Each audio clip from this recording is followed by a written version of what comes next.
త్వరలోనే హోంగార్డ్ పోస్టుల భర్తీకి నోటిఫికేషన్ రానుందని డీజీపీ శివధర్ రెడ్డి తెలిపారు. క్రిమినల్ రియాజ్ను పట్టుకునే క్రమంలో గాయపడిన సయ్యద్ ఆసిఫ్ను ఆయన పరామర్శించారు. ₹50,000 రివార్డు ఇవ్వనున్నట్లు ప్రకటించారు. అతని వల్లే రియాజ్ను పట్టుకున్నట్లు వెల్లడించారు. ఆసిఫ్కు హోంగార్డ్ ఉద్యోగం కల్పించేలా కృషి చేస్తామని హామీ ఇచ్చారు.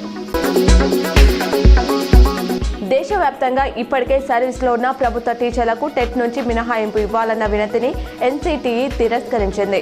5 ఏళ్లకు మించి సర్వీస్ ఉన్నవారంతా 2 ఏళ్లలో టెట్ పాస్ అవ్వాల్సిందేనని ఇటీవల ఎస్సీ తీర్పునిచ్చింది.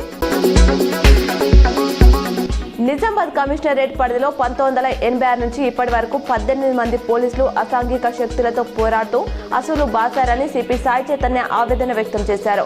ఈ ఏడాది దేశవ్యాప్తంగా 191 మంది పోలీసులు అమరులయ్యారని తెలిపారు. జూబ్లీహిల్స్ ఉప ఎన్నికకు నామినేషన్ల గడువు ముగిసింది. చివరి రోజు బీజేపీ అభ్యర్థి దీపక్ రెడ్డితో సహా పలువురు నామినేషన్ దాఖలు చేశారు.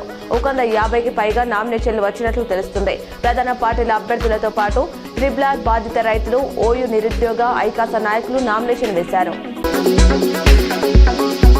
కానిస్టేబుల్ ప్రమోద్ను హత్య చేసిన రియాజ్ను పట్టుకునే ప్రయత్నంలో గాయపడ్డ ఆసిఫ్ కుటుంబానికి రాష్ట్ర డీజీపీ శివధర్ రెడ్డి మంగళవారం ₹50,000 ఆర్థిక సహాయం అందజేశారు. నిజామాబాద్ నగరంలోని పోలీస్ కమిషనర్ కార్యాలయంలో ఈ చెక్కును అందించారు. అందరికీ ఆప్తుడిగా మెలిగిన అసలైన పోలీస్ ప్రమోద్ను కోల్పోవడం బాధాకరమని రాష్ట్ర డీజీపీ శివధర్ రెడ్డి అన్నారు. మంగళవారం సిపి కార్యాలయంలో ఆయన మీడియాతో మాట్లాడారు. ప్రమోద్ కుటుంబానికి ప్రభుత్వం ప్రకటించిన ₹1,00,00,000 నగదుతో పాటు భద్రతా ఇన్సూరెన్స్ సొత్తు అందిస్తామని హామీ ఇచ్చారు.